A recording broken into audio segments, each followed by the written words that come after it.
It's 9 p.m. and Chris is responding to an emergency call. Just come straight through, guys. Little Luku has suddenly lost the use of her back legs. Debbie and her son Jonas noticed Luku starting to stumble a couple of hours ago. All right, she's definitely got some weakness there. You can see she's propping out, just trying to support herself. Yeah, have you got what you pulled off her? There are 3 different types of ticks that attack animals. The most dangerous is the paralysis tick that injects toxin straight into the bloodstream. The hallmark of a paralysis tick is the fact they have 2 lighter coloured legs that are shorter, which are the middle pair, and you can see these ones are lighter coloured and they're shorter. So it is a paralysis tick.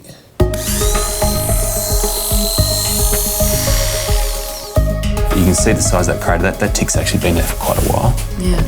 See how she's just doing a little bit of a gagging, almost looks like she's trying to vomit? That's just a sign that she's just starting to feel the effects of that toxin, of that tick toxin around her throat. Tick paralysis works forward from the hind legs to the head. It's now reached Luku's chest, putting her in the danger zone. Dogs obviously don't pass away from ticks from having weak back legs. It's when their breathing becomes paralysed and they lose the ability to clear their throat, and they can actually be at risk of vomiting and then inhaling it. The antitoxin is being administered, but it's still a race against time. If I had to say what my biggest worry with Luku was right now, it'd be aspiration pneumonia. It's the #1 killer of dogs with tick paralysis for a reason. It just shuts down their ability to breathe, and they can't survive that.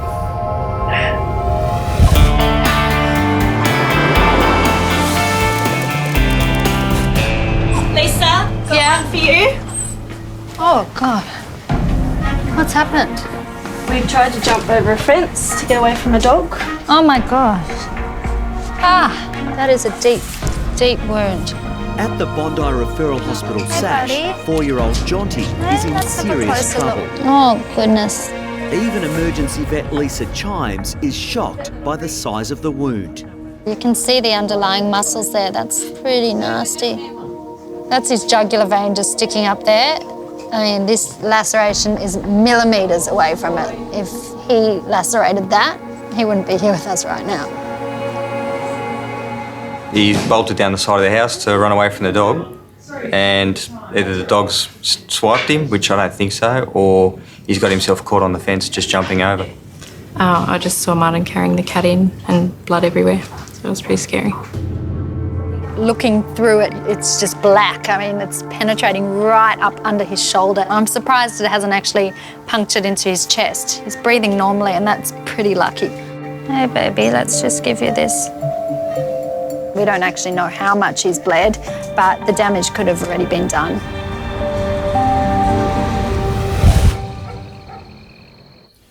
I'm just looking for any dramatic changes in her breathing or her heart rate.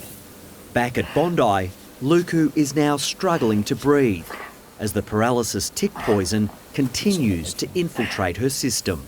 For Luku, it must be an incredibly weird but also scary feeling to all of a sudden lose control of your body, to not be able to move your back legs and then not be able to breathe, to start to asphyxiate. And that's what she's going through right now. The antitoxin is now fighting the poison in Luku's system, but it will take several hours before Chris can be sure that it's been successful. Yeah, she's not air conditioned.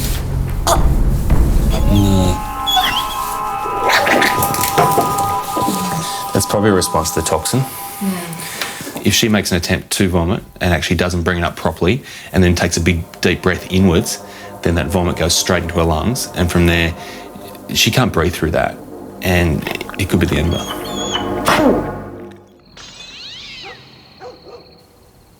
Yeah, Luku, can you feel another tick on you?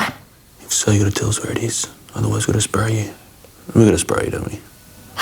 Yeah, that's what I thought. At the Bondi Clinic, Luku is being given a spray treatment to make sure there's no more paralysis ticks lurking in her fur. You look a bit rough there, Luku, don't you? Huh? Chris has just given her the antitoxin, but Luku's back legs are paralysed, and the tick poison is now threatening to shut down her breathing. Maybe tell her the guy in the blue shirt isn't all bad and she doesn't need to be shaking like that. I think she knows that already. They suss people out pretty quickly, don't they? She knows you're on her team. Who's on Team Luku? I hope so. Even though I've given Luku that antitoxin, it doesn't mean that everything's going to be okay. Oh, she's shaky. They can still get worse for 24 hours after you remove the tick. The antitoxin helps, but it's not a cure straight away. All right. Okay. I'll leave her with you. Thanks so much. Thank you. Even though Debbie has left and has said goodnight, I just know she'll go home and she won't sleep. She'll be sitting by the phone waiting, hoping that it doesn't ring, because she knows that if the phone rings, it's not going to be good news. Is that Miss? It's now 1:30 in the morning. Chris and Erin will take turns keeping an eye on Luku. I know it's not the most comfortable sleeping position. Yeah, I know. But it helps you breathe. The worry I have is if she has a vomit and we're not watching. If she does, if that goes into her lungs, she pretty much has no chance. I'm not going to be able to sleep if she's like this, so I'll take first watch. How about that? All right. 2 hours on, 2 hours off. I'll see you in 2 hours. I'll be here looking at her, and she'll be here looking at me. All right, lights. Yeah. See ya. Sleep well. I'll try.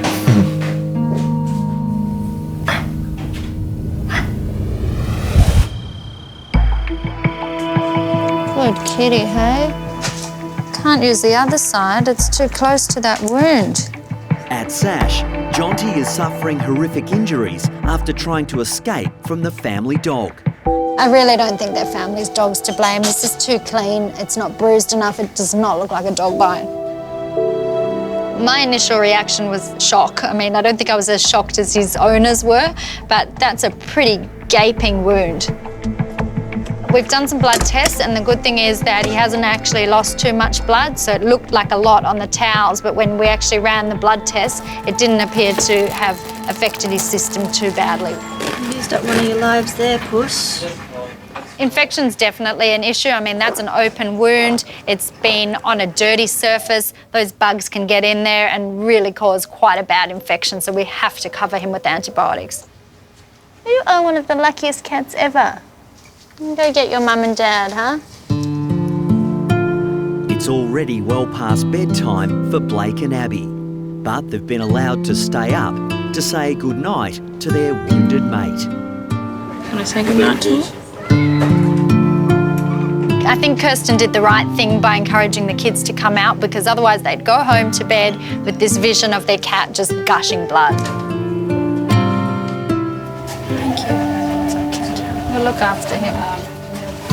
Jonty's whole body just has to recover from the shock, and we need to watch him really, really closely to make sure that he breathes normally right through the night, because if he's got a slow leak in his chest and seems normal now, and then we go and give him an anaesthetic, that could just make things 10 times worse. It's all very scary, isn't it? So, you'll see. Next morning, after catching up on some much-needed sleep, Chris is back at the clinic to check up on his tick patient, Luku. Hello, Luku. You're walking. The lucky survivor's legs are still wobbly, but definitely working. Luku's gone loco. Hey. There are, however, some telltale signs of the toxin still attacking her system. Luku can't go home for another 24 hours, even though she looks so good. It's because her gag reflex, that ability to stop herself from inhaling a food, still isn't strong enough. Still not much of a gag there, is there? Huh? If she was to have a meal right now, there'd be a decent chance that it'd end up in her lungs, and that could kill her. You know what though? You need to rest. You mightn't think it, but you actually do need to rest. You can't take on the world right now.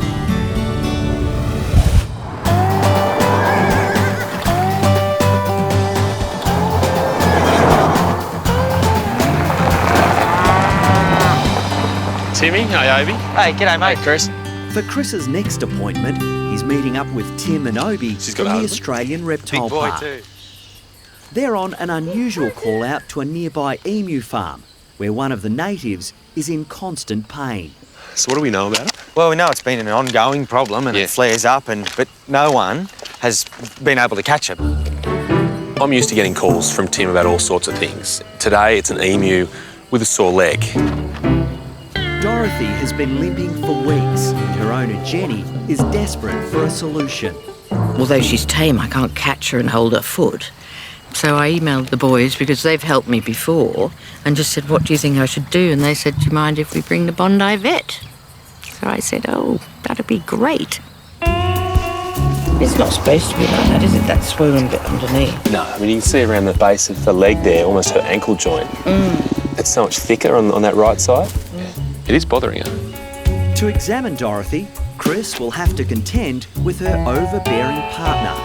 Turns out frisky Bruce may be the cause of her problem. Bruce has been at it day and night. Really? Is that why she's got a sore leg? Well, I wonder. Never occurred to me. I have to tell children they're dancing. What sort of dancing do you tell them they're doing? Or when they say, oh, what are they doing?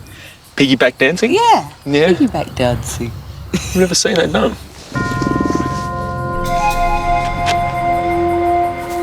The idea is we remove the jealous partner out of the equation straight away, and hopefully Dorothy will be easier to handle. So why don't you just go in and have a quick go yourself? Brucey? He's got no idea he's in trouble. I mean, it's very hairy. I wouldn't do it myself.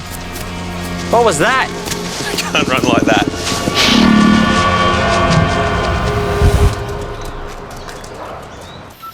Hey, buddy. Let's have a look at this wound. It's bled quite a bit. At Sash, 4-year-old Jonty is ready for surgery to repair a massive gash close to his jugular vein. Wow. Deep.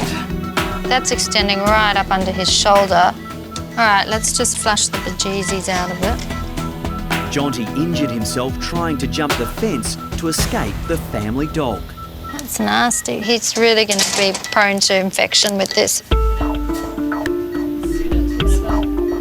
First, Lisa inserts a drain to stop air building up under the shoulder and leaking into Jonty's chest. Looking in the wound, there's just a lot of space under the skin, and remarkably, he's missed some really major blood vessels and nerves, so he's pretty lucky. It's a bit more involved than expected. It's the last one. I don't know if the dog's going to want to chase you wearing this. It's okay, mate. You want to wake up? Let's wake him up. It's all right, buddy.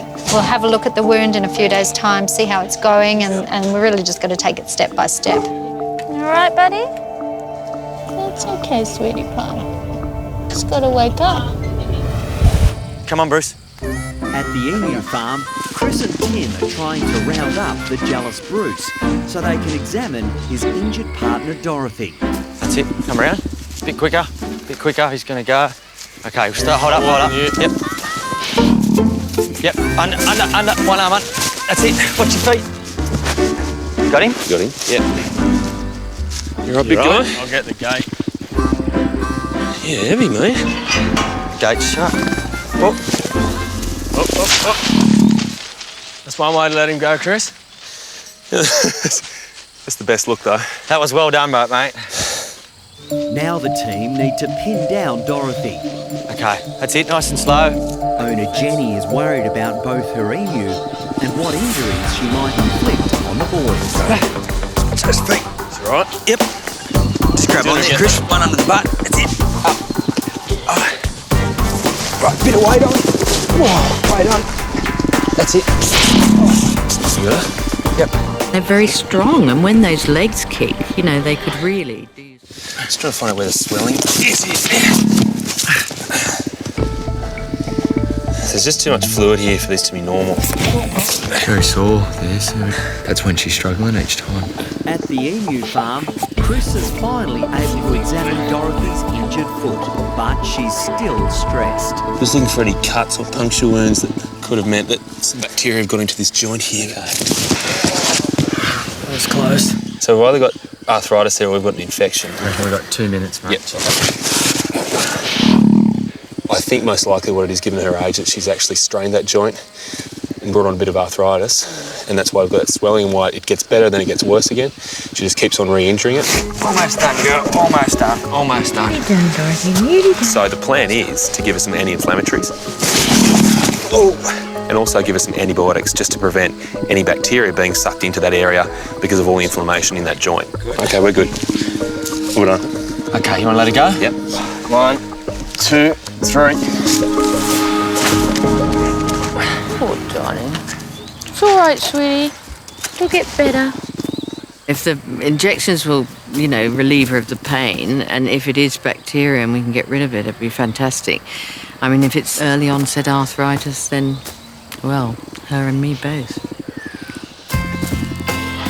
It is pretty important we get that foot right for Dorothy. It's obviously very uncomfortable, but on this farm, she's got someone very special that likes to spend special time with her. Bruce, we've got some good news. Your dancing partner's going to be okay.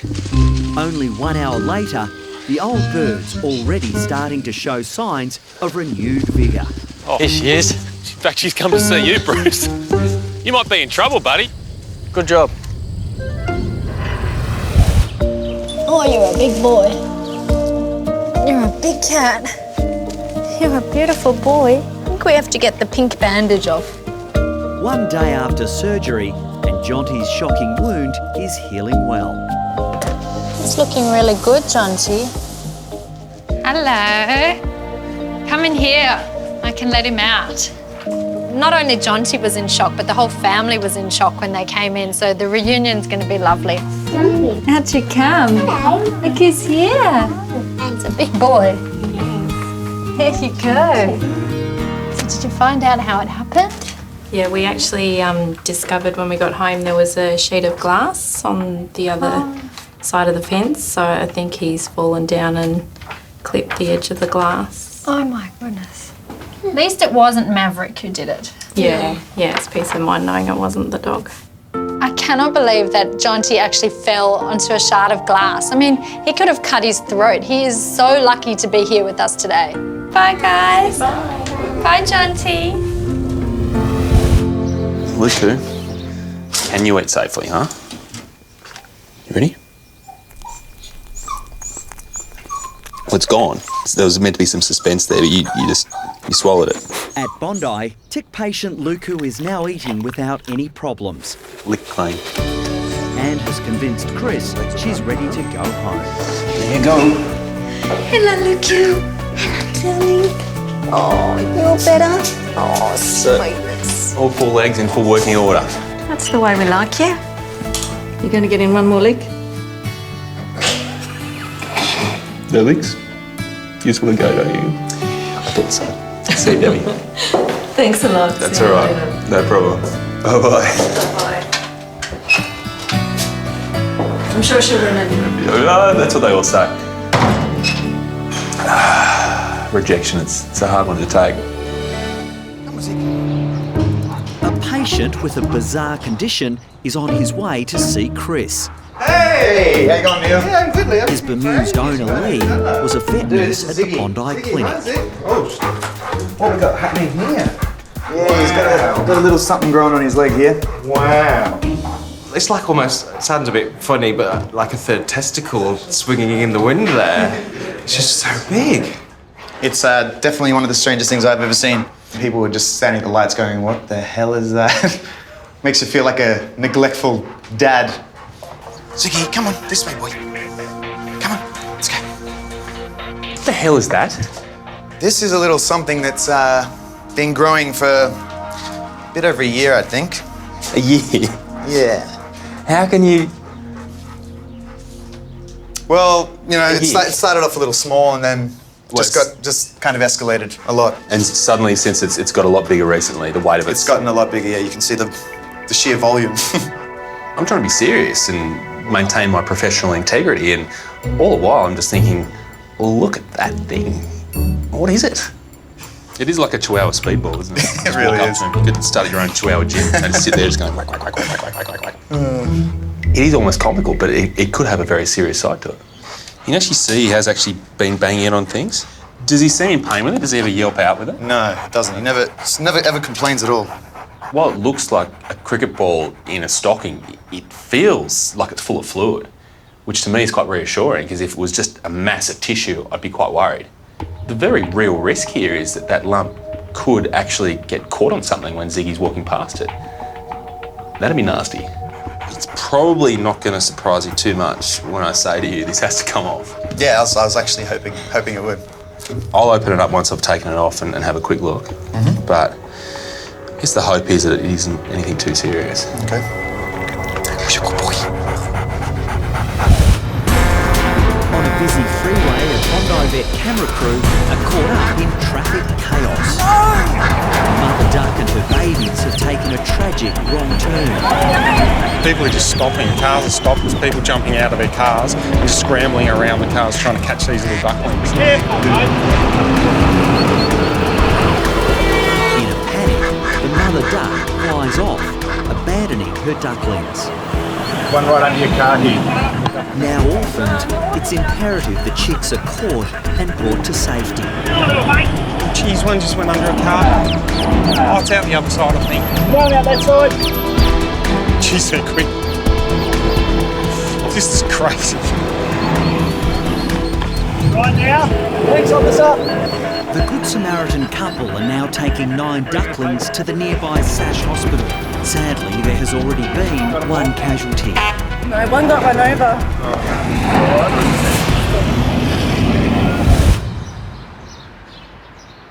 What do you reckon about that, Liesl?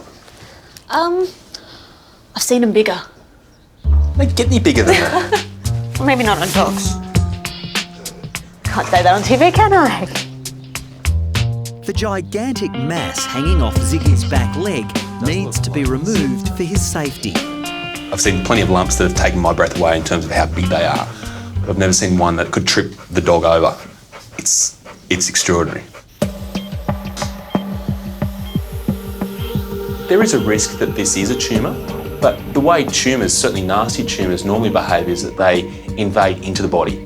This one is making a drastic attempt to get as far away from the body as possible. This is interesting. We've got the big vein coming along here, and it disappears once it hits this lump here, and then reappears after it. It's quite possible that whole lump is actually a blood vessel that's had a massive blowout and just continued to expand. And as more blood has come into it, it's got bigger and heavier and just started to drop off the body.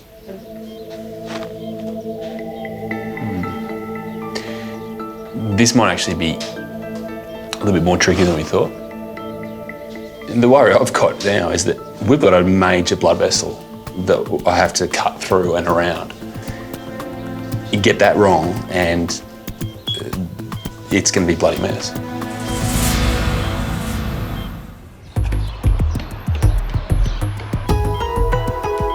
You can really see that vein now. Chris has begun removing an enormous mass from Ziggy's leg. The problem is he has to navigate around a major blood vessel. I'm getting through a few small ones, but sort of the elephant in the room is that big vein that's still hanging out there. I'm just going to leave that till last.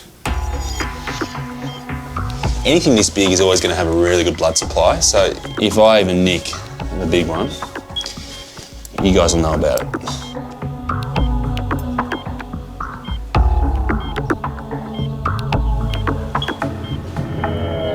After an hour, Chris is becoming more confident the vein that was causing so much concern may not be attached to the cyst. So I think I can actually get the lump off without even having to cut into the vein, which is a bit of a blessing.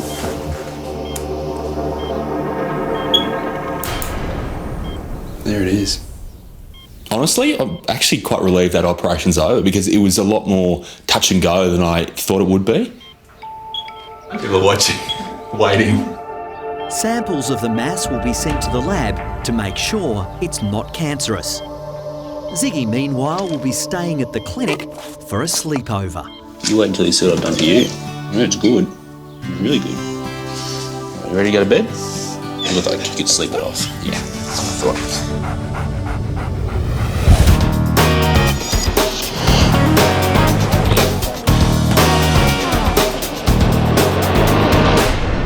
There's 9 birds. One of them was hit by the car. If you could just come up and have a look, please, that would be appreciated. After a frantic rescue mission, Alicia and David have just arrived at Sash with the 9 orphan ducklings. One other chick died on the motorway.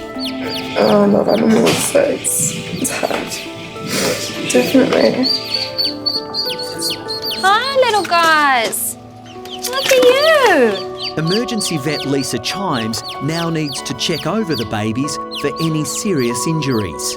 So remarkable that this couple stopped their car in the middle of a freeway, jumped out and tried to rescue these little ducklings. I mean, they could have endangered their own lives. We couldn't have left them there. Wouldn't have forgive ourselves if we did.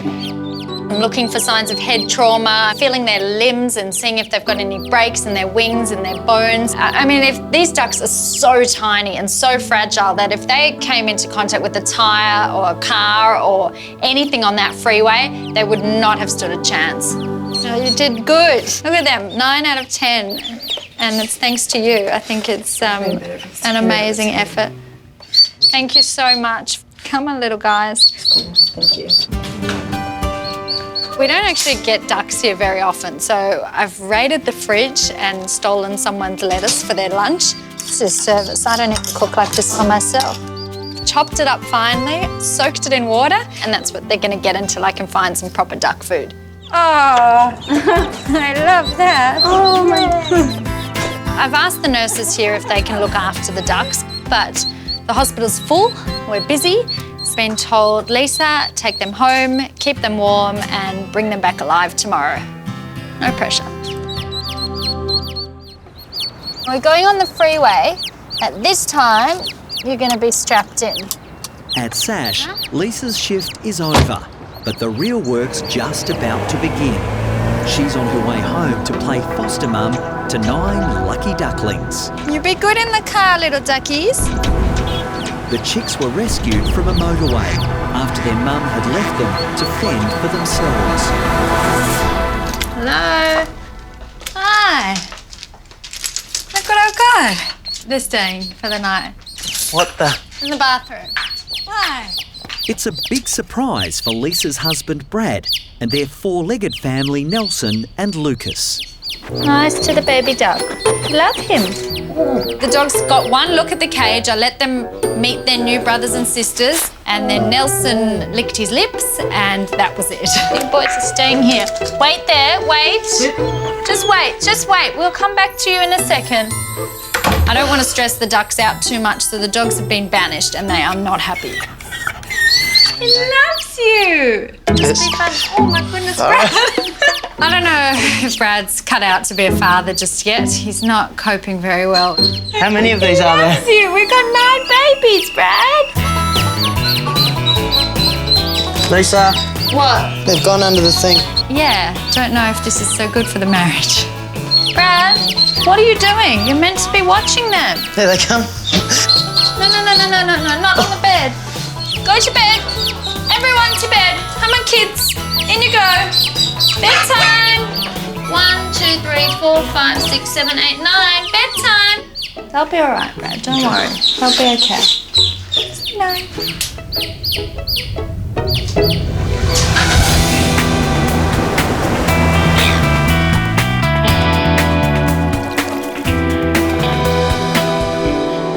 I need you to come and have a look at Hugo. He's our male Galapagos tortoise and he's just coming into his sexual peak. How old is he? He's 61. He's 61. Next day, Chris has arrived at the Australian Reptile Park to help out with a special investigation. He's never had a girlfriend. Never. We have to get him a girlfriend. It's one hell of a drought. Well, he has to pass this test. What test? Well, we need to know if he can make babies. Fertility test? In a tortoise? In a tortoise. Galapagos tortoises are pretty rare, in captivity and in the wild for that matter. But to get him a girlfriend, we may have to go international.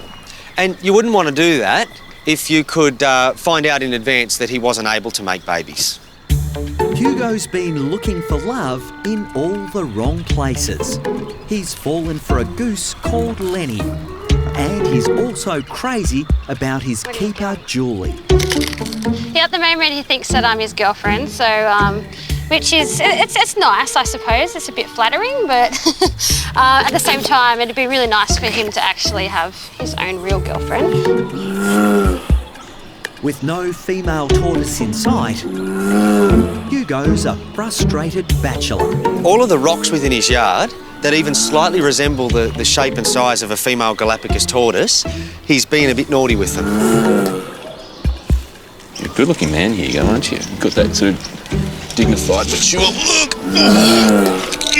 He thinks you're a rock. He's pretty frustrated. I mean, I think he needs a female. You've almost got to feel sorry for him. It's pretty cut and dry today. If he isn't fertile, if he can't be a dad, then there's no girlfriend. Ever. I think there's a sound. Oh, quick, get it. Yeah, mate, in you go. You serious? You got it? Yeah. Enough? Oh, yeah. Oh, look at that. Put that under the microscope. Let's see if they wiggle. So, mission accomplished. Future generations of Hugos really are going to be decided by what's in this jar. And also his happiness. I'm actually a bit nervous. Well, I've got my fingers crossed. It's a lot riding on this.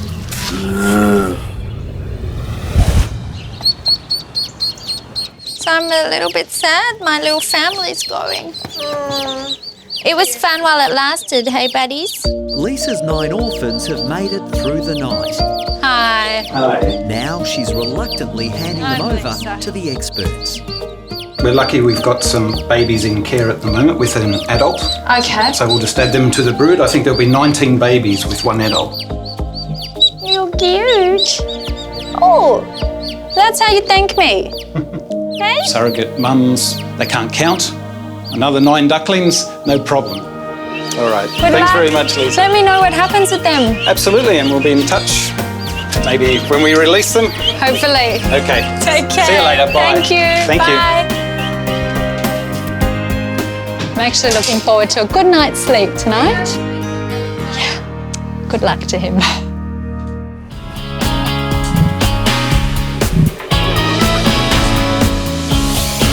Like the expectant father, Timmy. Yeah, I'm nervous for him. At the Australian Reptile Park, Chris is putting Hugo's baby-making abilities under the microscope. What I'm looking for in this sample is, first of all, that there are sperm in there, but secondly, that those sperm are able to move, that they're swimming strongly. If they're doing that, and if there are enough of them, then Hugo's classified as being fertile, and it can be a dad. We're moving here. Little Hugos. They are? And so they're trying to get somewhere. Yeah. They're little guys in a hurry. And they're Hugo's little guys in a hurry. Yeah, I'm so happy for him. Hugo, you get your girl, mate.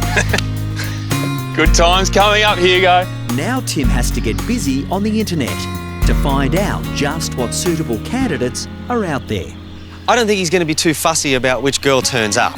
But it's very important that they are unrelated to Hugo. So they're managed by a stud book, and that says which girls, regionally or internationally, are most suitable for Hugo, and they will be the girls that come. We won't tell her about the rock either. That's our little secret. That might scare her off a bit, actually.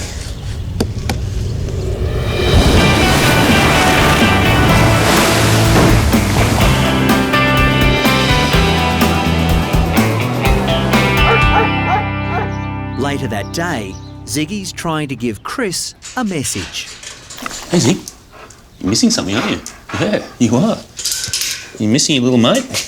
That massive cyst has gone. The new improved Ziggy is ready to be reunited with Lee. Hey, Ziggy! He's come through really well. Fantastic. Not only do you get Ziggy home, you actually get Oh, you did keep it for me? the very special gift that you were requesting. Fantastic. So, Oh, that's disgusting. As for the biopsy results, they're all clear. People are going to stop staring at him. I'll stop being embarrassed. He'll probably stop being a bit embarrassed as well, which is good. Good for his confidence. I can't wait for you to see them, Lisa. Yeah. They've grown so much. Can't wait to see them as well. And wow, what a spot for their new home, huh? Lisa has caught up with Neil from the rescue group Wires to say goodbye to the baby she took in 8 weeks ago. They don't look much like babies anymore, Lisa. Well, they're ready to go. I've definitely stirred the pot here. I've been thinking about these little guys for the last few months, wondering how they're doing, and I'm so excited to see how big they've grown and to hopefully set them free in the water where they belong. Here we go! Oh my goodness. Oh, look at that. That's amazing. It's beautiful. Wow. Come on, little one.